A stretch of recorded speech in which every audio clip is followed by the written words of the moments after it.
Bonjour à tous. Je vais vous faire un petit partage dans le livre de Jacques, dans le chapitre 1, à partir du verset 16. En tout cas, je vous souhaite une très bonne journée. Que le Seigneur vraiment vous mette la paix sur vous et sur vos maisons et vous garde dans chacune de vos pensées, chacune de vos actions. Que sa paix et sa miséricorde soient sur vous et qu'il puisse chacun nous conduire ainsi que moi qui vous parle. Car encore une fois, ce chemin est tortueux et bien souvent très éprouvant. Mais la parole nous l'avait dit et tout est écrit. En tout cas, je vous souhaite une très belle journée. Je vous fais ce petit partage alors dans Jacques 1, à partir du verset 16. Seigneur, je te remets cette parole entre tes mains. Je te remets chacune des choses que tu pourras nous montrer, nous enseigner, nous fortifier, nous rester dans la persévérance de s'accrocher à ta parole, à chacune des choses que tu nous demandes, Seigneur.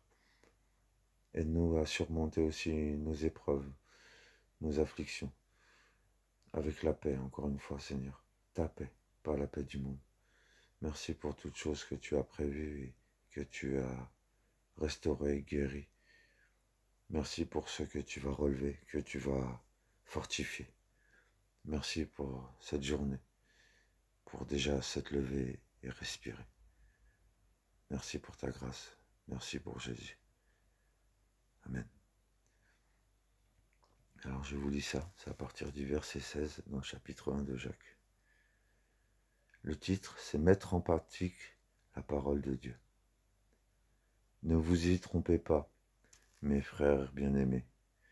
Toute grâce excellente et tout don parfait descendent d'en haut, du Père des Lumières, chez lequel il n'y a point de changement, ni ombre, ni variation.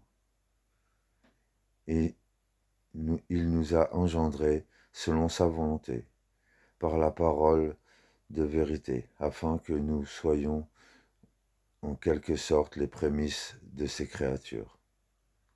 Sachez-le, mes frères bien-aimés, ainsi que tout homme soit prompt à écouter, lent à parler, lent à se mettre en colère, car la colère de l'homme n'accomplit pas la justice de Dieu. C'est pourquoi, rejetant toute souillure et tout débordement de méchanceté, recevez avec douceur la parole qui a été plantée en vous et qui peut sauver vos âmes. Mettez en pratique la parole. Ne vous bornez pas à l'écouter en vous trompant vous-même avec de faux raisonnements. Car si quelqu'un écoute la parole et ne la met pas en pratique, il est semblable à un homme qui me regarde dans un miroir son visage naturel et qui, après s'être regardé, s'en va et oublie aussitôt comment il était.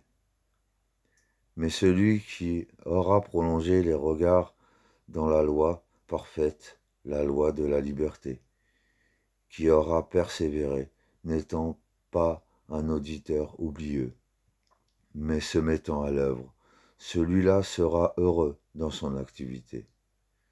Si quelqu'un croit être religieux sans tenir sa langue en bride, mais en trompant son cœur, la religion de cet homme est vaine. La religion pure et sans tache devant Dieu notre Père consiste à visiter les orphelins, la veuve, dans leurs afflictions, et de se préserver des souillures du monde. Ainsi soit-il.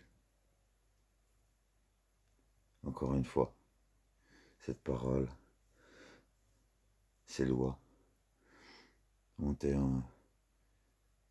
mis en place pour appliquer l'amour de Christ, pour appliquer l'amour de Dieu, pour le vivre en esprit et en vérité. Ayons nos regards, encore une fois, sur nos cœurs, moi qui vous parle en premier. Ayons nos regards sur nos pensées. Ayons des attitudes non réfléchies, mais de charité, de bonté, de gentillesse, de douceur. Il y a une parole que j'aime dans la Bible, c'est que Dieu dit que votre douceur soit connue de tous. Que cette douceur vraiment soit connue de tous. Qu'elle soit en chacun de nous. Que cet amour parfait qu'il nous donne, eh ben on le fasse vivre, on l'entretienne. Encore une fois, dans une terre fertile. Parce que on veut essayer de planter la parole de Dieu dans la vie de tous les jours, mais c'est pas possible. Malheureusement, pour planter la parole de Dieu, et heureusement, je dirais même, il faut s'écarter de beaucoup de choses. Il faut nettoyer son terrain pour pouvoir planter cette parole et qu'elle produise du bon fruit. Un fruit qui sera bon devant Dieu, mais qui ne sera pas enflé d'orgueil devant les hommes. En tout cas, soyez bénis, soyez encouragés à appliquer cette parole en esprit et en vérité. Que le Seigneur vous guide encore aujourd'hui, chacun de vos pas, chacun de vos pensées, et qu'il vous bénisse et qu'il vous conduise pour pouvoir appliquer ses œuvres selon sa volonté. Bonne journée à tous.